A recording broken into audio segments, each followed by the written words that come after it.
Stone Ridge Farm. We are in Western New Hampshire, raising heritage hogs on pasture the old fashioned way and trying to make America farmers again. And that is ultimately the purpose of what I'm discussing and what I'm doing here on this channel. But today, in this lunch hour live stream, where on Wednesdays, usually around 2 p.m. Eastern Time, I take my lunch hour or my lunch half hour to come on here and chat a little bit with you guys and do a live stream because my posting schedule is usually somewhat inconsistent. And I was thinking a lot recently with school coming back into session, having to get up a little bit earlier, or as the case may be, sleep a little bit later in order to avoid school buses on the road and everybody packing lunches and getting ready for that return to education. And for me, when I was growing up, this time of the year was very different because my mom homeschooled me when I was little. And I suspect that homeschooling is something that many of you may have some strong feelings about. And I would welcome hearing those feelings and comments from you guys down below, because I think this is a very relevant part of farming. I made a post yesterday on the YouTube page here asking you guys what is the biggest thing that you're struggling with or working on. And as I kind of reflected on that question for myself, it became clear to me that, um, the farming is not the hardest part of farming. So I got into farming not because my great grandparents handed down to my grandparents, who handed down to my parents, who handed down to me a large working farm that I already knew how to run and had an idea of how the business was done from a young age. No, I got into farming at 39 years old with my wife. And we each had a child from previous marriage. And the thing that drove us to farming was family. And in the 4 years that we have been farming, it has become very plain, very evident to me that farming is very much about family and very much about community, as much as it is, if not more so, about producing agricultural crops. And this got me thinking about the way that, hi, Jay, how are you? This got me thinking about the way that farming impacts our family and what we are doing with our family. Because, as the title of this live stream may suggest, I am a pig farmer. That's one of the biggest things that I do and what I do with my time.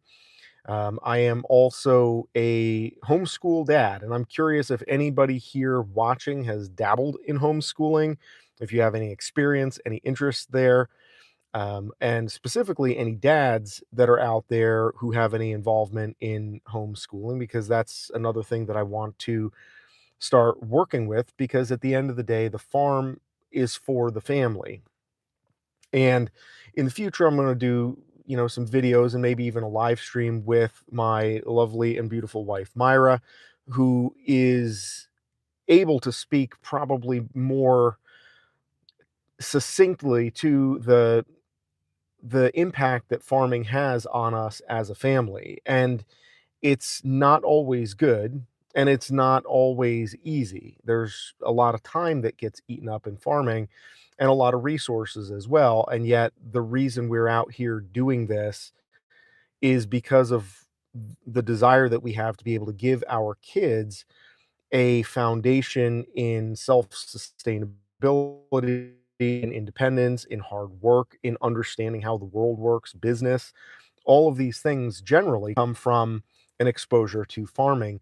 But what's the point of doing that if we are just taking our kids off of the farm, throwing them into the, generally, and this may or may not apply to you in your own area, and I'm curious to hear from you guys about this, but the school system in our area and pretty much everywhere is sort of a poor man's version of what your parents could be teaching you or what you as parents could be teaching your kids, I feel like in most situations. Now, in addition to my role as a pig farmer and as a dad and as a homeschooling dad, as I'm getting into that phase of the year, going from, just raising food for ourselves and business for ourselves and sustainability, but also to incorporate education into that, like what we're doing for ourselves.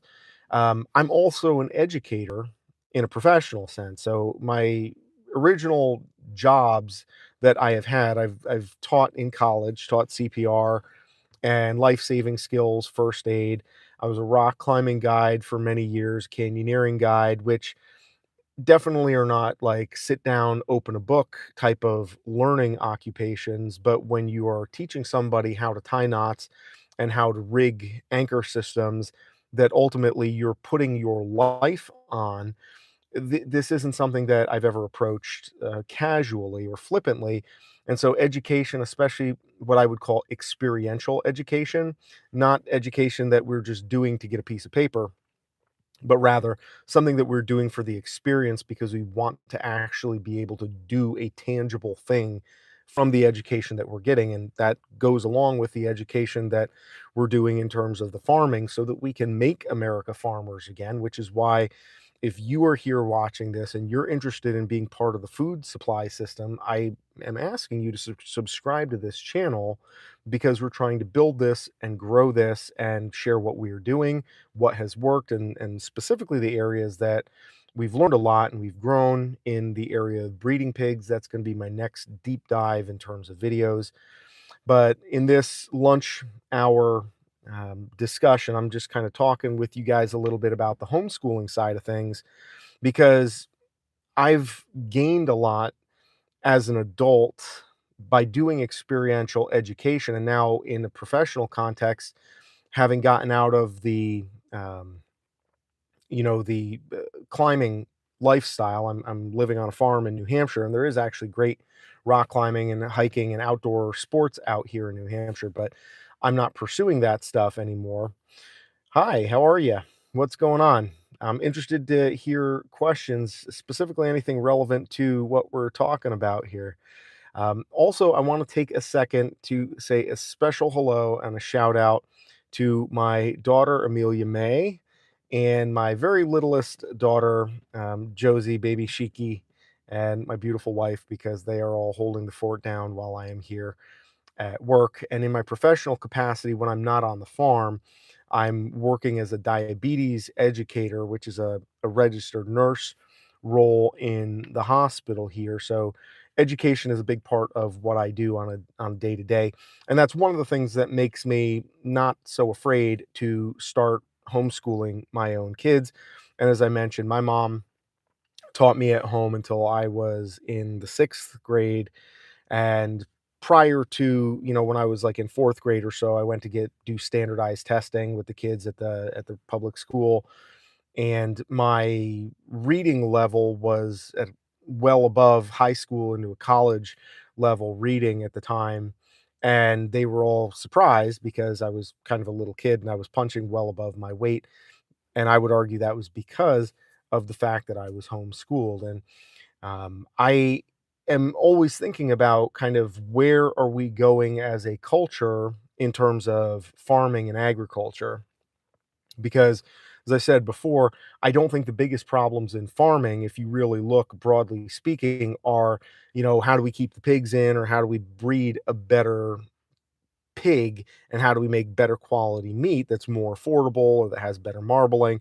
Those are all important, don't get me wrong, on a day-to-day level, but big picture, the question is, like, I'm 43, I'm not going to be doing this forever.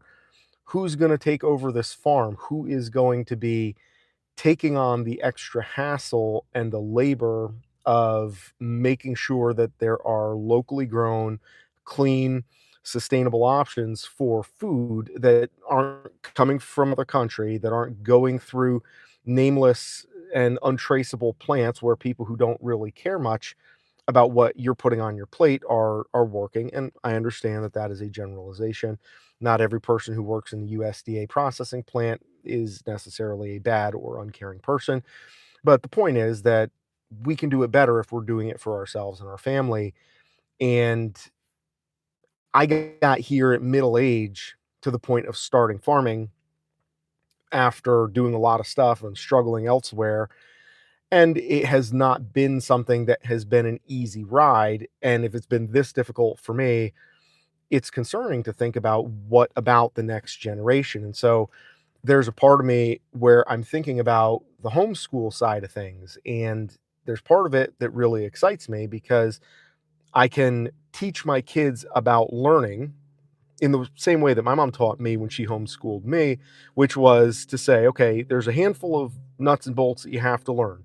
You got to learn how to read, you got to learn how to write, something that most kids today are well behind where they ought to be. I always tell my older kids, my older girls, I say, like, at one point I bought them textbooks from the early 1900s that were like 2nd, 3rd grade textbooks, and they couldn't even, like, read, and they were barely able to, like, comprehend and keep up with the level of reading that they were doing, 120 years ago compared to right now, what's considered adequate for somebody who's, 6th, 7th, 8th, ninth, even through high school. And when I was teaching in college, I saw this a lot too, is that, the standards have fallen because everybody falls together, and so the standards just become more slack. But I was given the opportunity once I knew the basics of math and English and how to express myself, how to calculate various things, I got to have a much more influential role in terms of what I was learning. And so at a young age, I actually opted to get my ham radio license, and I'm a licensed ham radio operator, AL7 RG. I was living in Alaska at one point, which is why I have the AL7 call sign, which I am now AL7 RG Mobile One, because I am in the one area of the country in New England, and eventually I may get that changed. But I like the AL7 call sign. But the point is, I had the opportunity to nerd out and learn how to build antennas, how to build radios, how to communicate via Morse code, how to do fairly high level stuff that most adults my age in my 40s have no idea how to do. But I was doing this stuff when I was 12, 13 years old. And it was an opportunity that was afforded me because I didn't have to go to school and check a bunch of boxes and deal with the nonsense in the schools. And a big part of why we got into farming, and I suspect many of you who are doing anything in the world of farming or homesteading, is because you're looking at the world around you, and the mainstream has been pissed in. It's not great, right? The mainstream food is McDonald's and chemicals and dyes and preservatives and junk, right? It's not nutritious and wholesome and healthy. And the same thing goes for the mainstream of the education system. It's turning out kids that are slack-jawed iPad kids that, very easily fall, and adults too. I mean, it's not just limited to kids. I've spent enough time on my phone where I realize what an easy thing that is to fall into, even having decades of my life where I was going completely the opposite direction. And so wanting to be able to provide an alternative for my kids, it's risky because, yeah, it does take a lot of time, but at the same time, a lot of learning is as simple as exposing kids to the things that they are interested in and taking it a little bit at a time and teaching them how to learn instead of teaching them what to learn, which is kind of the way that I'm starting this journey out because I've never taught homeschool, and I have a 2 and 3 year old who are going to be under my tutelage at this point. And I know one of the things that I'm going to have to be careful of and dial back is going to be the desire that I have to be like, okay, your ABCs. Here's a copy of, War and Peace by Tolstoy, I think. Now you ought to be able to read that. And, you got to ease into it and go a little bit slower and make learning a process of discovery and entertainment and fun so that they learn how much freedom actually lies in the discipline and the work of learning. Because, like I am always telling Amelia, And Amelia, if you're listening to this on replay or live, learning and school education is not easy. It can be fun, but it's not always easy. It takes hard work. And the goal, what I want my kids to come away from this understanding is that hard work can be fun and it is rewarding. And there are always easier ways to do things, but easier ways of doing things rarely are the better way in the long run. One of the things that I'm always telling my oldest daughter is kind of comparing. Actually, I tell both of the girls this, uh, that the older girls, I'm telling them that there's short-term things that seem really good in the short term where it's like, "This is really great now." And there's other things that are gonna be really great down the road with some time and work. And those 2 are always different because the things that are good and easy right now, they always have a obligation to repay something. There's a debt or something that you gotta pay at the end of that process. So if it's fun and easy now, you're gonna pay the piper later. If you're doing things now that are hard and that require work, down the road, you're gonna be really happy and you're gonna reap the rewards. It's much the same as the general principles and the ideas of farming. And this is one of the things I made a YouTube video that is not linked right now while I'm live, but I am going to put it down below in the comments, about some of the things that I learned about farming. And one of the biggest things that I learned is how to like understand and manage time and deferred or delayed gratification. And the fact that we're used to having sort of a microwave culture where it's like push it in, hit the button, walk away. 10 seconds later, it's piping hot, everything is ready to go. There isn't a long view where it's like, okay, I am breeding these animals now, and then I'm going to pay a bunch of money and put in a bunch of time to feed and raise and grow and shelter and care for them. And then 9 months down the road, I'm going to have this reward that's going to come if I put in all that work and I do that properly. And that is a built in lesson of farming, but I think it applies to everything else that goes along with this lifestyle. And I would argue that taking your education seriously for your kids and building that into the lifestyle and the ethos that you are involved with in being self-sufficient and wanting to farm, wanting to grow your own food on some level, even if it's maybe just having a garden or just having chickens. In my case, just having pigs and pork because I hate chickens, and I'll do a video on that sometime. Why it irritates me to no end when I go on YouTube and I see everybody talking about, oh, do this with chickens, do that with chickens. Chickens are the best. Start off with chickens, and I hate chickens and they're terrible. But that's another story for another time. And a lot of that is just my own personal bias, which you can probably tell without me having to go into great detail about that. But there is a mindset of patience and investment and long term vision that is inherent to farming that is completely missing from our culture. And when you look at the way the mindset of our culture has shifted and how the mainstream has been pissed in and has been ruined, both in terms of food, education, culturally, entertainment wise, and with all like garbage in, garbage out. And then it's no surprise why nobody wants to farm and why farming is dying. And the only ones who are picking up farming, it's few and far between. And then it is going into larger, more centralized conglomerates where it's being done in a way that is ultimately mechanized and industrial and loses the heart of the effort, which is ultimately farming is about families working together, growing together, feeding themselves, feeding each other, collaborating, and working as a community to feed each other and to feed themselves.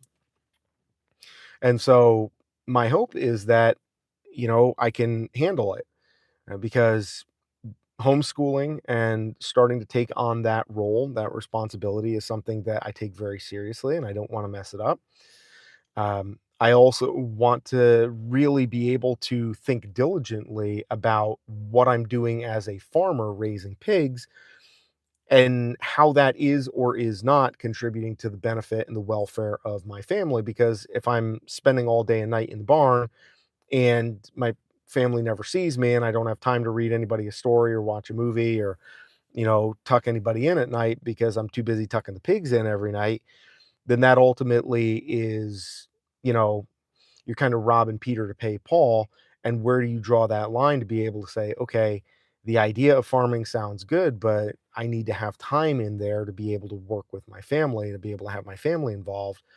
And this is something that my wife and I have been struggling with a good bit because she both encourages me when I get kind of into the weeds with the things that are difficult that are going on with the farm and encourages me to keep going and reminds me of the vision that we had getting into farming in the first place. But she also holds me accountable when I'm spending too much time with the animals and I'm kind of not meeting the needs of the family and just kind of working myself into the ground, because that's, I think, sort of the role of a man, is that you like work your face off because you want to have that success to bring home to, put on the table for your family. And until it gets there, you're not happy or willing to quit. You're going to keep going until you hear the whistle. And sometimes you have to make tough decisions. And I made a video about that, kind of burnout in terms of farming, and that's something that is a very real thing that I think it is important for people who are involved in farming and doing anything for themselves, especially business wise or growing your own food, to be aware of handling burnout, because it's a very real obstacle to get over and very real obstacle to deal with. And so trying to match the scope and the scale of the farm to what I'm trying to do on YouTube here, because again, I have to have time to make videos and to talk to you guys and to research things and to edit in order to be able to post.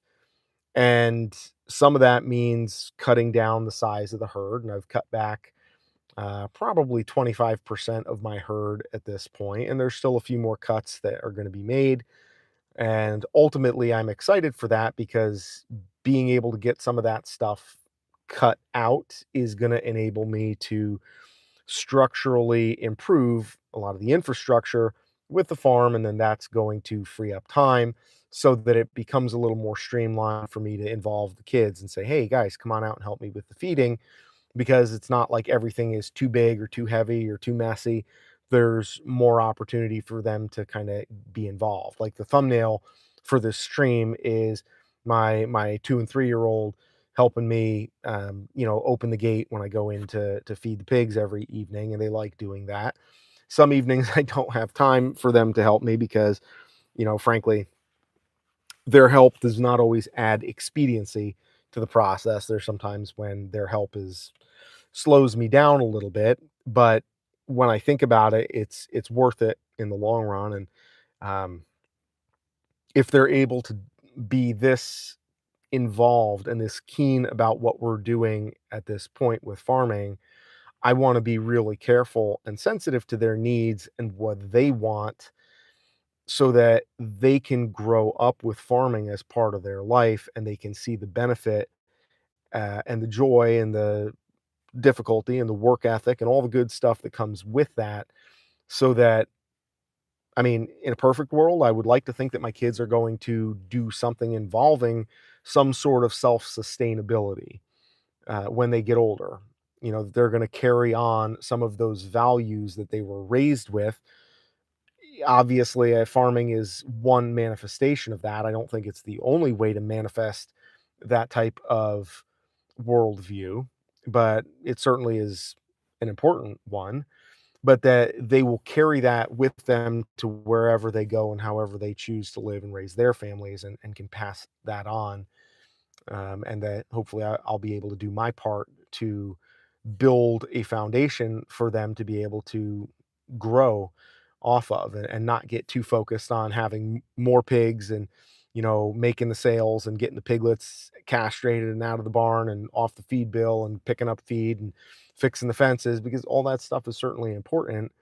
But it's also important to stop and smell the roses a little bit, because the kids and the family, I mean, even just strictly from a farming business side of things, they are the next generation of what's going on with farms, and if they don't want it and they don't want to be involved and they look at it as being a burden or as being something that is not really very positive or worth doing, then the farming is going to start and stop with me. And when I kick the bucket, the pigs aren't going to be far behind, and possibly even ahead of me in that regard. So a lot of tough decisions figuring out how to play it, because at the same time, I also, am reminded of the quote by T.S. Eliot where he said, in order to know how far it's possible to go, you have to be willing to go too far.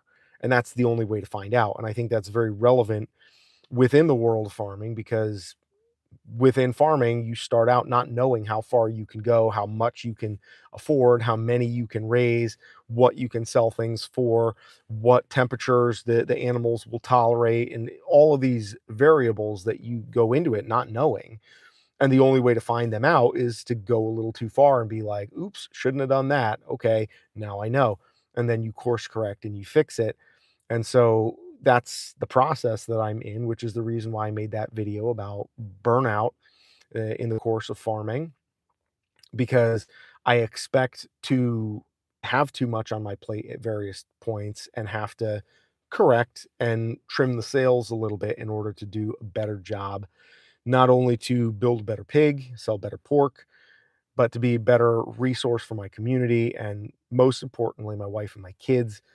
Because if the farm benefits, like, there's easier ways to earn a buck, I can tell you that. Like, I could just work a couple extra shifts at the hospital, and it's way easier to make way more money doing way less work than it is if I'm having to try to do this, by selling pigs. So it's not strictly a financial thing, and so there has to be some value in it that goes beyond just making a buck and, selling good pigs and having a reputation for excellence. There has to be a real heartfelt and deep excellence that goes beyond just the superficial here. Otherwise, all of this is a complete waste. And so that is the burden that I am carrying, and I'm glad to have the ability and the opportunity to carry it, because that's what responsibility looks and feels like, I guess. And it is not necessarily easy, but I believe that hard things are worth it. And the things that are worth something are never easy, and the things that are easy are never really worth much. So, on that note, everybody, I appreciate you guys taking the time. If you haven't subscribed here already, please do subscribe. Check out the videos that I mentioned below, the one about dealing with burnout, and there's a couple others that I will try to remember here. I'm just going to kind of wind things down. I will see you guys for another live stream next Wednesday around 2. If you watch the posts, I usually will post in the morning on Wednesdays so that you know what time I'm going live. But typically it's around this time, around 2 in the afternoon. And I have videos coming out. Again, the video series that I am working on right now is about a deep dive into breeding pigs. And I've actually done a little research looking at what exists, what is out there on YouTube right now about breeding pigs, raising piglets. There's a lot of the same kind of stuff, and my goal is not to go too deep into saying what I don't like about it, but I want to dive a little bit deeper and cover the topic of breeding in a more thorough and complete way that's a little bit less vloggy and a little bit more informative, so that you're able to deal with the nuts and the bolts, and that you have all the considerations, all the things that can go wrong, at least from the standpoint that I have encountered them and what that has looked like for me over the last 4 years and counting. Well, I got 2 litters that are inbound here in the next month or so, and I got 1 litter that's gonna be hopefully starting to be out the door in the next week or so, and so that's always nice, kinda getting piglets out and then getting ready for the next group. We're gonna be busy here both with, cleaning up the property, getting fences mended, and moving pigs out of the barn so that we get the barn cleaned up so that we get ready for winter, which is gonna be in, like, 2 weeks here in the balmy state of New Hampshire. But on that note, folks, subscribe, Share this with people if you think it would be of interest to them. Let's make America farmers again so that we can, fix our culture. Everybody needs a little bit of pig shit in their life. I think that's obviously apparent. So let's make that happen in one form or another. I'm not advocating fecophilia or anything like that. Probably going to get booted by the algorithm for this little outro. But on that note, folks, y'all have a nice day. Appreciate your time here. To my kids, my wife, I love you, and thank you for everything that you do.